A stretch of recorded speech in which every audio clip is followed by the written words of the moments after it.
வணக்கம், welcome back to the channel. மருத்துவமாகும் உணவு பக்கத்தில் இன்னைக்கு என்ன பார்க்க போறோம்னா, ஒரு சத்தான ஆரோக்கியமான சர்க்கரை நோயாளிகளுக்கான வரப்பிரசாதமான ஒரு உணவு தாங்க பார்க்க போறோம். அப்படி என்ன ரெசிபியா இருக்குன்னு யோசிக்கிறீங்களா? நம்ம முன்னோர்கள் கிட்ட நீங்க சர்க்கரை நோயாளிகளுக்கு ஒரு உணவு சொல்லுங்க அப்படின்னா அவங்க அடிச்சு சொல்லுவாங்க குதிரைவாளி தான். ஆமாங்க, அவ்வளவு சத்தான குதிரைவாளி வச்சுதான் நாம இன்னைக்கு கிச்சடி செய்ய போறோம். அதுக்கு ஒரு டம்ளர் அளவுக்கு குதிரைவாளி எடுத்து நீங்க தண்ணியில ஊற வச்சிருங்க. ஒரு 1/2 hour ஊறட்டும். இப்போ ஒரு ஸ்டவ் ஆன் பண்ணிட்டு அதுல ஒரு குக்கர் வச்சுட்டு 2 ஸ்பூன் அளவுக்கு நெய் சேர்த்துக்கோங்க. நெய் வேண்டாம்னா நீங்க எண்ணெயை சேர்த்துக்கோங்க. நான் நெய் கொஞ்சம் எண்ணெய் கொஞ்சம் சேர்த்துருக்கேன். எண்ணெய் சூடான பிறகு நீங்க அதுல கடுகு, உளுந்தம் பருப்பு, சின்ன சின்னதாக கட் பண்ணி வச்சிருக்க இஞ்சி, அது கூடவே வெங்காயம் சேர்த்துக்கோங்க. வெங்காயத்து கூடவே வந்துட்டு ஃப்ரெஷ்ஷான கருவேப்பிலை சேர்த்துக்கலாம்.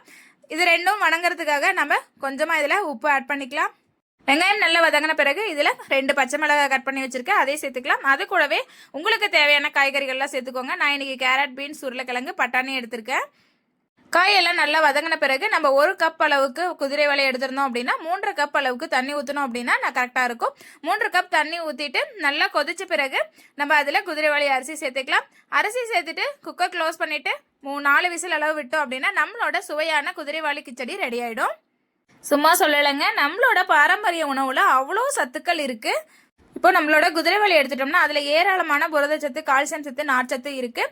நார்ச்சத்து அதிகமாக இருக்கிறதுனால நம்மளோட கணையத்துக்கு ரொம்ப நல்லது. கணையம் ஆரோக்கியமாக இருந்துச்சு அப்படின்னா நம்மளுக்கு சர்க்கரை நோய் வராது. உங்களுக்கு ஒருவேளை சர்க்கரை நோய் இருக்குது அப்படின்னா ஒரு 10 டேஸ்க்கு வந்துட்டு நீங்கள் காலையிலையும் மதியத்துக்கும் நீங்கள் குதிரைவாளியில் செஞ்ச உணவை எடுத்துகிட்டு வாங்க. நீங்கள் இட்லி செஞ்சு சாப்பிட்லாம், இந்த மாதிரி கிச்சடி, சாதம், இந்த மாதிரி எப்படி வேணாலும் செஞ்சு சாப்பிட்லாம். நீங்கள் ரெகுலராக வந்துட்டு ஒரு 10 டேஸ்க்கு எடுத்துகிட்டு வந்துட்டு அதுக்கப்புறமா நீங்கள் போய் செக் பண்ணி பார்த்தீங்கன்னா உங்களோட சுகரோட அளவு கண்டிப்பாக ரெடியூஸ் ஆகிருக்கும். இப்போ நம்மளோட அட்டகாசமான குதிரைவாளி கிச்சடி ரெடி ஆயிடுச்சு.